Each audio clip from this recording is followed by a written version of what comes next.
Today's show is focused on something called the network effect in China that's a byproduct of a video that Tesla provided. And we're going to be showing this video. It's in Chinese, so you won't be able to understand it unless you can help us translate it so we can all view it. I'm going to do this two ways. One is we're going to go through our show. At the end of the show, instead of our ocean sounds, we're just going to run the video without me being there, maybe ocean beneath it, so y'all can get a full look at it at a full scale to see how the vehicles are being driven.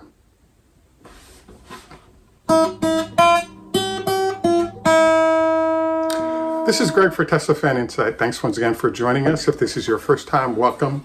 If you're a repeat visitor, welcome back. We also want to thank our Patreon supporters. If you enjoy the show, would like more information on better investing and trading, please join us on Patreon. We also wanted to note that this is a copyrighted broadcast. Any reuse without permission is prohibited. So there is so this show sort of came across because one of the shows that we check out, or articles we check out, is something called Electrek. Electrek, as you know, is one of the top sort of blogs on Tesla, and occasionally they pick us up and vice versa, and this is one of those cases. So what happened is that there was some video posted by Tesla/Elon of a group that's based in a mountainous area of China, where there was an individual, one person, who came in with his Model Y, and within, I guess about a year and a half, it turns out that 30 people in his home village had decided to purchase the Y. So this process is what's called network effect. So one of the question marks that's been lurking over Tesla for a long time is, once Tesla gets to a certain, or any company frankly gets to a certain scale, it's more difficult for them to be unseated by competitors. In particular, one of the most important processes in marketing is an idea called the network effect. So one person purchases a product, and then two, et cetera, and then you continue to have this growth in numbers in that way. So one of the challenges for our show is just the fact, and any show, is the fact that China represents pretty much half of the production for Tesla, but may not represent half the sales because they're shipping a lot of vehicles from China into Europe and other parts of the globe. So because of the percentage of revenue that they represent and production, China and the facilities there are very important to both understand, and every opportunity we get for new information, we try to provide that to you because it's going to be part of the calculus of how and where Tesla's going. So another issue that we have kind of with the China folks is just the fact that there's a $288 million that was provided by Tesla to the Shanghai facility, and the goal was expansion. So we're just about at the point where the production volume on a monthly basis is consistent with at least 1 million vehicle production per year. It was further announced now after 3 months that Tesla is not only going to bring this facility up to the 1 million per year number within the next, let's say, 30 to 60 days. When I say 1 million per year, if you do something like 100,000 vehicles per month, times 12 months, that's 1.2 million vehicles. So that's the current trajectory with the current factory for Tesla. Now, what was indicated by Elon was that there's a goal of at least having 5 different production facilities for Tesla in China, and all of those facilities would be able to meet the ballpark 4 million vehicle per year target that the Chinese government and Tesla has for electric vehicles, and then Tesla's market share of those vehicles by 2025. So frankly, instead of this being a once a month, that's what's going on in China, this should be like a twice a month, because they represent such an important part of Tesla's sales, etc. The problem with that is, how often can you keep putting out a show that talks about the fact that there's another section being put up and you can see it being put up, but there's no details that Tesla's providing to figure that out. So literally, what was indicated by the articles we read was that instead of Tesla doing as what they planned, which was to build at least 4 factories that would be spread throughout China, Elon/Tesla has elected to build the second factory targeting 1 million vehicles in Shanghai, and it's unknown whether or not those builds in other places is going to happen. I actually think this totally makes sense in terms of the Chinese process, because while the different provinces, Shanghai being one of them, are within the same country, there is somewhat of a competition between them. And the folks in Shanghai put their neck out to do the deal with Tesla, and therefore seem to be claiming the right of first refusal for any expansion or growth in the number of sales that Tesla might have, because it's providing jobs, tax revenue, etc., to this area of China, even though it would be we think in Tesla's best interest to build the second, third, fourth factories in other parts of the country on the coastal side, south, I would think towards Hong Kong, in order to spread out the relationship with local officials and therefore not impact sales based on the fact that those vehicles are not being built in those respective provinces, which I think is actually a sales risk for Tesla to approach their production growth in this fashion. So as a result of this, I decided that, hey, we've got this new story, and it nicely dovetails with a huge question hanging over Tesla currently, which is, how is the network effect working? We've reviewed numerous times all the great data points that come off of Tesla. For example, as you know, within 3 years after purchase, Teslas are selling for 60% or more of their original sale price, which is awesome. Within 1 year of sale, competing Chinese manufacturers are seeing a 50% loss. And at the 3-year point, I believe the target is those vehicles are experiencing a 25% of value number after 3 years of ownership. So it's clear that there's an appreciation for all things Tesla does within China, and we're seeing that in the growth of sales and revenue. But there's a lurking question of, hey, how many vehicles realistically can the Chinese take down, especially when you have competition from European manufacturers that are beginning to enter the space more aggressively, as well as what's happening with GM and other US manufacturers in China, as well as there are a number of, at this point, the number is probably 40 Chinese producers of electric vehicles, but there's probably a key 5, NIO, XPeng, BYD. These are kind of the local or in-country favorites to potentially unseat Tesla going forward. The issue is it's not happening. And an illustration of this is what's happening here in a mountainous China region. We'll list the name of the place below in terms of pronunciation. I can't claim to be excellent at it. So this video was really interesting for a few reasons. Number one, clearly it shows the network effect. Number two, one of the regions of most countries is when you get into the mountains, you're getting into colder weather, potentially lower battery range, etc. Number three, Shanghai is kind of a hometown favorite for Tesla.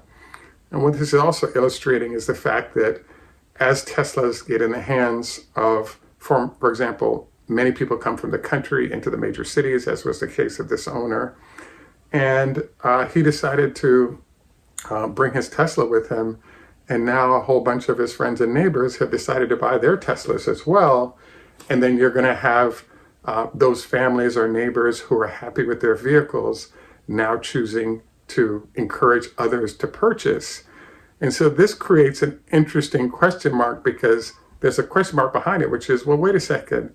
How can this happen in a country where there are domestic manufacturers trying to find sales, but all these happy customers are choosing to purchase Tesla instead for every aspect of charging facilities, quality of technology, battery access, size of battery, cost of the overall experience, quality of the overall experience. There are a whole bunch of reasons. And so one of the theories has been that as Tesla grew and as competitors within China were able to efficiently copy Tesla's manufacturing facilities and performance of vehicles, the market share of Tesla would start to decline.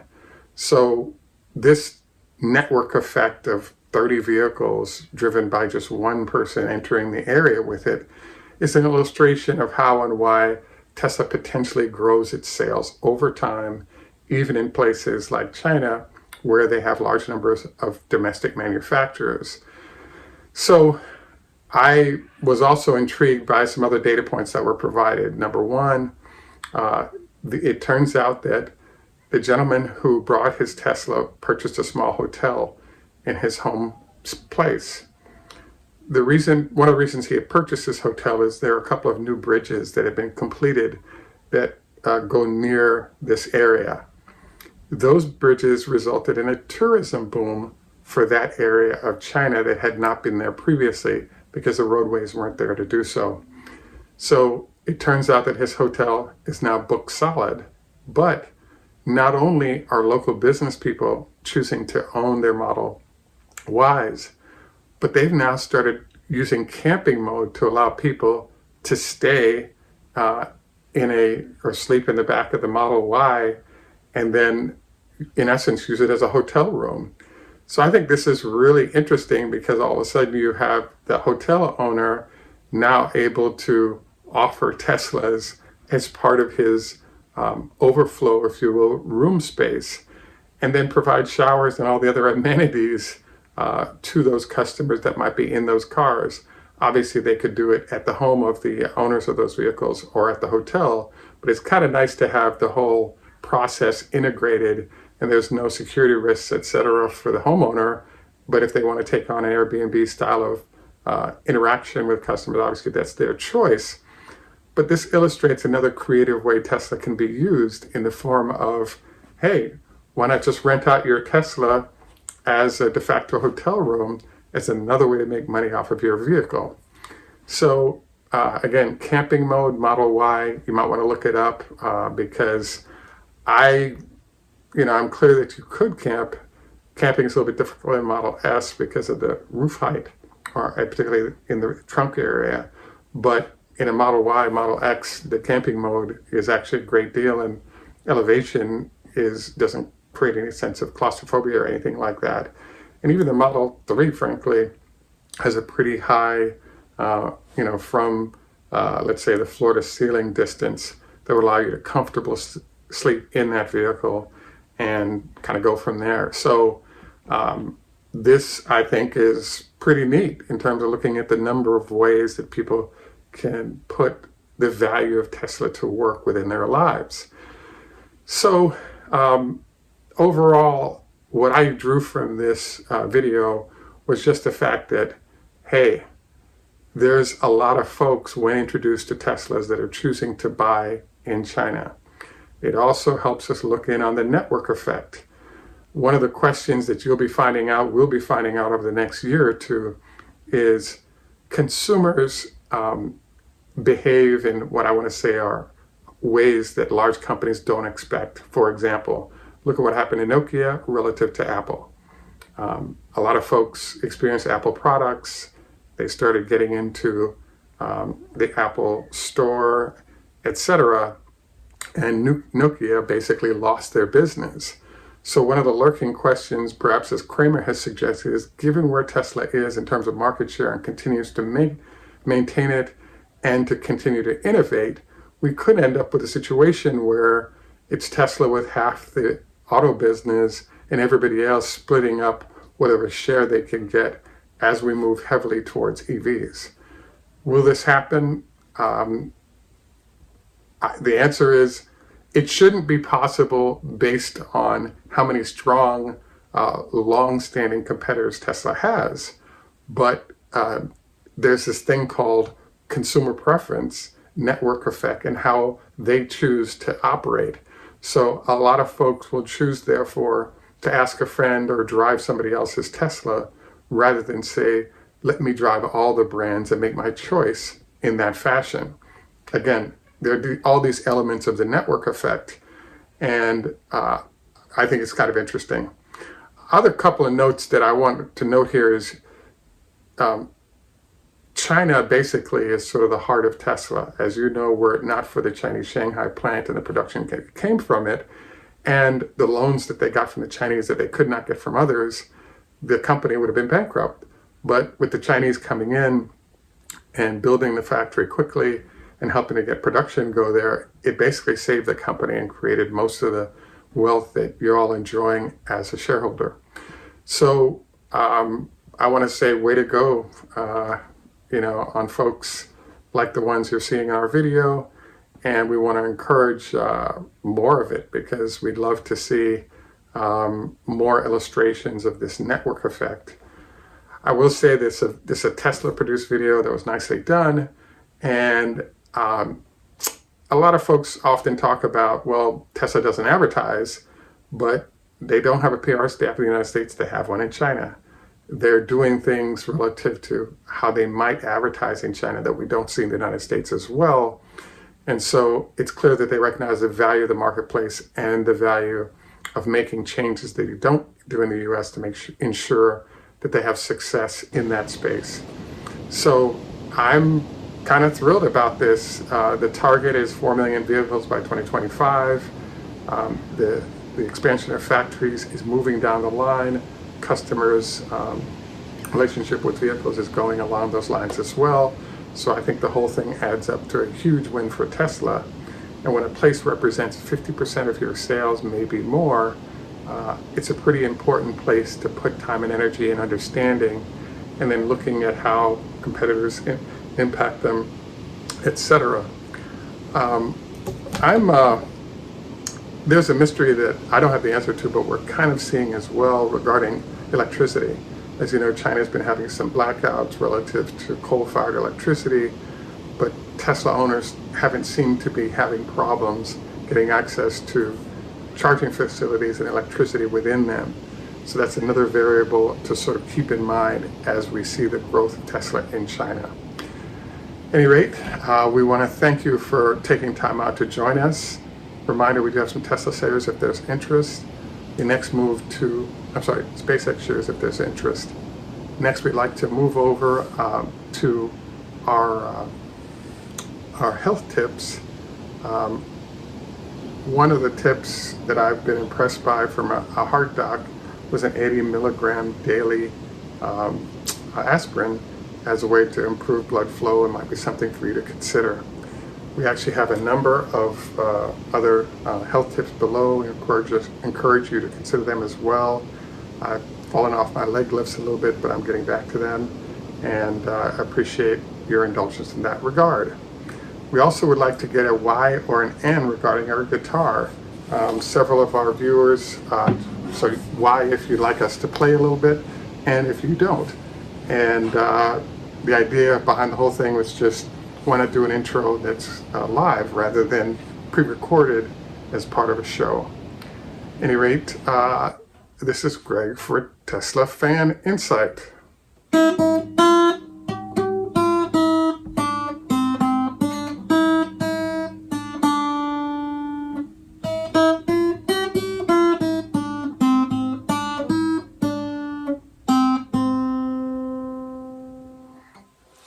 Ode to Joy by Beethoven. I was impressed to learn that this is actually the European Union's official song. And I was very surprised by that, given the fact that if you like to get a guitar, it'll only take you 15 minutes to learn how to play it, because it's one of the intro songs to learn how to play guitar. And as you can hear, it sounds awesome. At any rate, we're going to finish up, as I said, with the full video, full frame, without you having us watching, and then probably put some ocean sound to it, but you'll see in Chinese the articulation of what the owners are saying about their vehicles. This is Greg for Teslafaninsight. Tschüss German, au revoir French, ni hao ma, hello in Chinese, konbanwa Japanese, hey do Swedish, good day, Australia, hey do Swedish again, arrivederci signorina. Italian, Asante, Swahili, and in Jamaica we say enough respect, walk good man. Thanks for joining us and have a great day. Bye for now.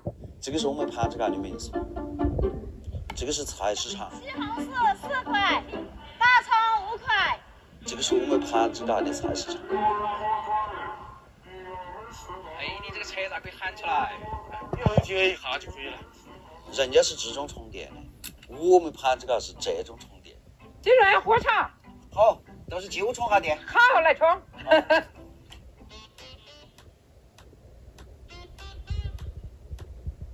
我们村31辆特斯拉都是我推荐，我是第一个买特斯拉，都说我傻。我就觉得他就是个神经病嘛。嗯，对。大山里面开车又没得充电桩，路又难走，他买了干什么嘛？是啊，我就觉得他是个神经病。开了我们一看见特斯拉，我们就太喜欢这个超级了，太舒服了这个超级。嗯，对。我们认识这个蔡总，然后我们跟他一起做民宿、做投资，从他的为人，然后各方面都比较信任他，所以他推荐给我们买特斯拉的时候，我们也就毫不犹豫的就接受这个东西了。我是第一个回来建设家乡的，我以前是在外面打工，家乡也农田产品也挺多，也挺好啊，自然风光也挺美的，就是看着从小在这个山里面长大，就觉得这些资源都是优势。政府也比较推荐把乡村振兴从这个地区开始。我回来以后，通过老房子改造出民宿来，让外面的人来这个地方居住。他们看着生意都很好，村民打工的就好多就回来跟我们一起建设家乡。回来以后就有做火腿的，开农家乐的。政府也看到，给了我们很多扶持和帮助。就是现在我们就是所有的产业就无限放大了。我们现在就好了，年轻人回来建设家乡了。小孩子有人照看了，老人有人照顾了。现在有了我们的引领，就是不断的在推荐特斯拉，让特斯拉的功能和使用方法，老百姓得到真正的实惠，大家就选择了特斯拉。以前是大城市才有的特斯拉，现在我们村里已经有30几台。我们平时就用来接待客人，游客坐上我们这个车以后啊，就是感觉我们这个特斯拉太酷了。平时村里来的客人特别多。来了以后，我们的客房就不够住，我们就把那个 Model Y 改造成客房。客人住了 Model Y 的套房以后啊，打开录音模式，看到整个天空，第二天还要留下来继续住。这个车又能跑又能转，精神生活一趟就搞定了。我们这边就是山多，路不是太好走，但我开特斯拉了嘛。你过弯也好，超车也好，心里面一点都不稀，相当踏实。我在买特斯拉前有一台用了10多年的油车，头期款是用卖油车的置换的方式，所以我基本上等于没有花钱就换了油车，因为它每个月的分期不会造成我的生活和其他方面的负担。使用过程当中的费用大概只有这个普通车的1/5到1/6，非常划得来。来到我们村看到有这么多特斯拉，游客就想试驾，我们就给他们试驾，带着他们试驾以后啊，非常满意。特斯拉嘛，就是我们村的气氛组。